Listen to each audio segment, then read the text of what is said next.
Muhammad bin Ibrahim atau lebih dikenali sebagai Mat Kilau merupakan pahlawan pejuang bangsa ketika zaman pemerintahan British apabila tanah Melayu dijajah.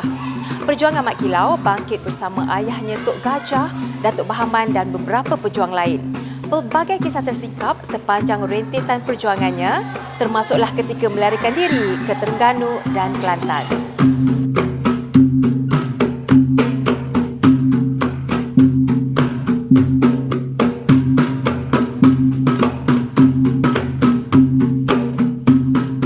Mat Kilau lahir di Kampung Kedondong, Pulau Tawa, Jerantut, Pahang pada tahun 1865 ataupun 66. Di zaman kecilnya, Mat Kilau ni seorang remaja, seorang kanak-kanak yang mempunyai bakat yang tinggi. Dialah yang menjadi ketua remaja di kampungnya.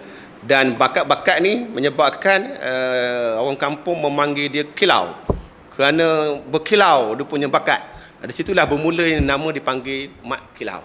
Penentangan Mat Kilau ialah pada tahun 1890 ketika Inggeris masuk ke negeri Pahang dan cuba memperkenalkan satu sistem Inggeris, iaitu sistem residen, yang mana seorang penasihat daripada kalangan Inggeris diletakkan sebagai tabik urus negeri Pahang, cuma tidak masuk dalam istiadat dan juga keagamaan. Mat Kilau lah pencetus penentangan pada awalnya.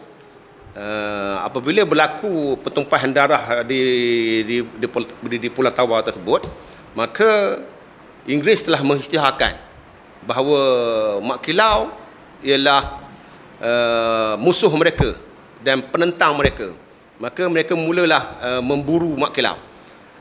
Tok Gajah apabila melihat anaknya telah menjadi buruan Inggeris, maka beliau pun terus mengisytihar bahawa beliau juga ialah penentang kemasukan Inggeris negeri Pahang. Pada peringkat awalnya, penentangan Inggeris ni berlaku secara berhadapan. Sehinggalah yang terakhir sekali kubu Mat Kilau Tok Gajah Bahaman ni di Kampung Budu, Benta, hangus dibakar.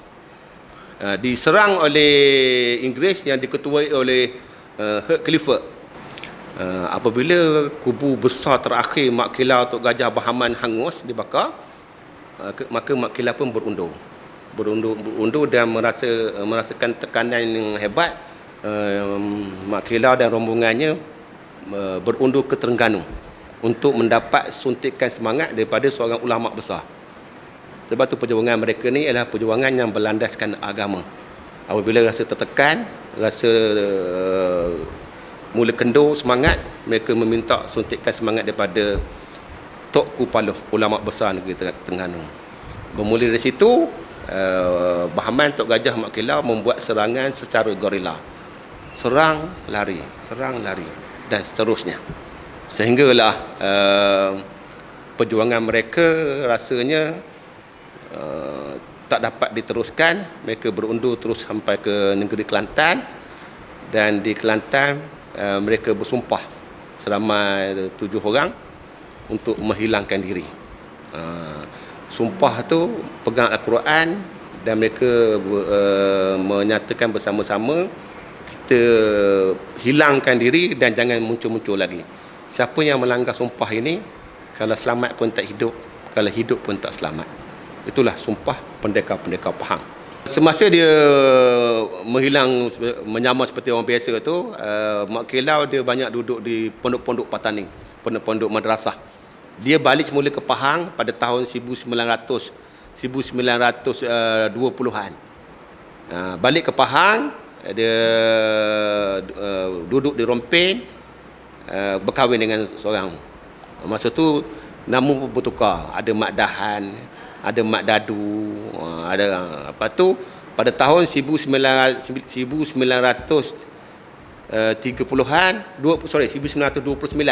dia berkahwin dengan Tok Wan saya, Hajarah binti Bakar ni di Pekan sebenarnya. Memasukkan kematian di sebenarnya cerdik pandai akal mereka sebenarnya pejuang-pejuang. untuk menghilangkan identiti mereka. Jadi mereka terpaksa mengisytiharkan mereka mati.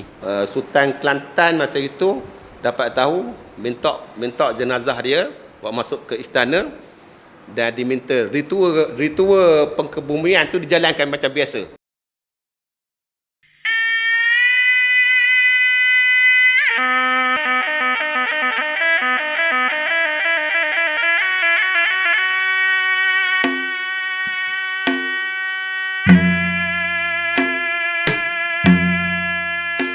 Semasa kemunculan Mak Kilau di Pulau Tawar, Mak Kilau ni dia datang ke Pulau Tawar pada 26 Disember 1969 lah. Jadi waktu tu hari Jumaat, waktu solat Jumaat, selepas selesai solat Jumaat di Masjid Lama Pulau Tawar lah.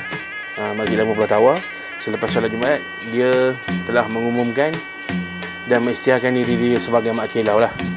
Dan pada 16 Ogos 1970 dia telah meninggal. Dan dia sebelum dia meninggal tu, masa dia sakit, dia telah mewasiatkan supaya dia dikebumikan di Kampung Kedondong Pulau Tawar lah, bersebelahan dengan kubur mak dia, Teh binti Mahadam.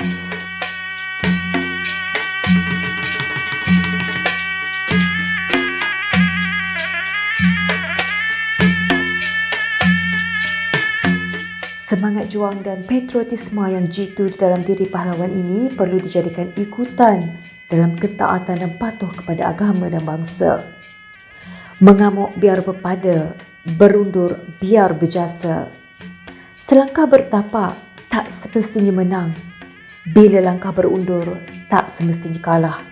Itu antara ungkapan yang ditinggalkan Mak Kilau sebelum menghembuskan nafas terakhir pada usia 104 tahun. Pada tahun 1970.